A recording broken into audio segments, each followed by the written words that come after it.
लंका का विजय के बाद जब श्री राम अयोध्या लौट रहे थे, तभी एक ऐसी घटना घटी जिसने हनुमान की शक्ति का असली रहस्य खोल दिया।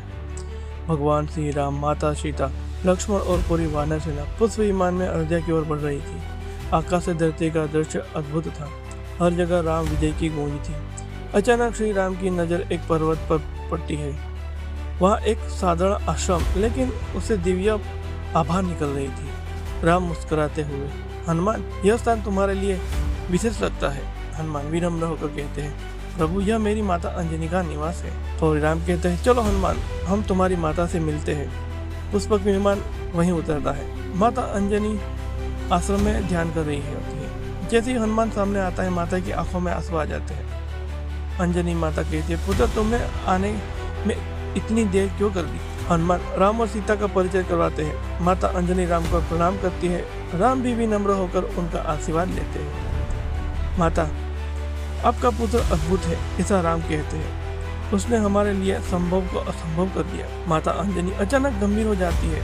अंजनी माता कहती है, यदि मेरा पुत्र इतना शक्तिशाली था तो उसने स्वयं रावण का वध क्यों नहीं किया? पूरा वातावरण शांत हो जाता है। हनुमान सिर झुका लेते हैं। फिर हनुमान विनम्र स्वर में, माता, मैं तो केवल श्री राम का दास हूँ, जो कुछ किया उनकी आज्ञा से किया। तब माता अंजनी मुस्कुराती है। अंजनी माता, तुम्हारी शक्ति का रहस्य जानते हो?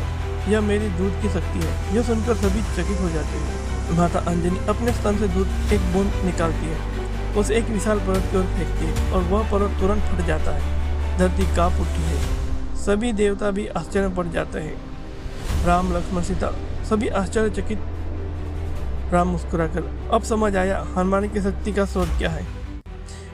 हनुमान माता के चरणों की गिर जाते हैं। हनुमान बोलते हैं, माता, आपकी कृपा और प्रभु की भक्ति ही मेरी शक्ति है। उसके बाद राम और लक्ष्मण विदाई लेते हैं। राम माता अंजनी से आशीर्वाद लेकर विदाई लेते हैं। उस वक्त विमान पुनः अयोध्या की ओर उड़ जाता है।